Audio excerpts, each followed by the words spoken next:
সাবেক ঢাকা ১৮ আসনের এমপি হাবিব হাসানের নেতৃত্বেই উত্তরা ছাত্র জনতার উপর গুলি চালায় বলে অভিযোগ করেছেন ঢাকা মহানগর উত্তর বিএনপির যুগ্ম আহ্বায়ক মোহাম্মদ মোস্তফা জামান।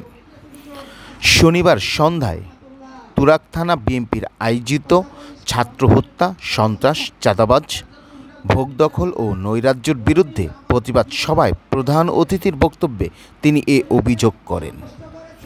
তিনি বলেন, তুরাগে মাদক, চাঁদাবাজি, ভূমিদস্যুদের ঠাঁই হবে না।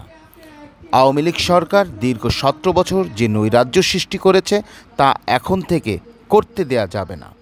আমরা তাদেরকে আইনের মাধ্যমে মোকাবেলা করব। কেউ নিজের হাতে আইন তুলে নেবেন না বলে নেতাকর্মীর কাছে অনুরোধ জানান।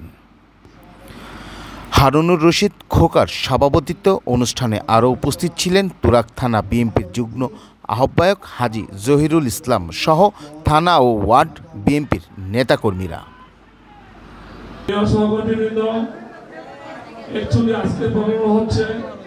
সন্ত্রাসের বিরুদ্ধে, চাঁদাবাজের বিরুদ্ধে, কিন্তু হাবিব হাসানের নেতৃত্বে আওয়ামী সন্ত্রাসীরা আমাদের নেতৃবৃন্দের উপর অত্যন্ত হামলা করে শত রাউন্ড গুলি করে আমাদের অনেক নেতা কর্মীদেরকে আহত করেছিল।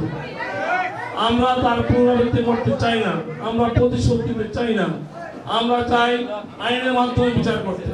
ওরা তো আমাদের বিরুদ্ধে গায়েবী মামলা দিয়েছিল, সত্যি আমার নামে প্রায় ১৫০ মামলা। এই স্টেটে যারা আছে, খোকা, আফা, সালা, এদের সবার নামে মামলা আছে। কিন্তু আমরা এই ধরনের ভুয়া মামলা, গায়েবী মামলা, মিথ্যা মামলা করতে চাই না।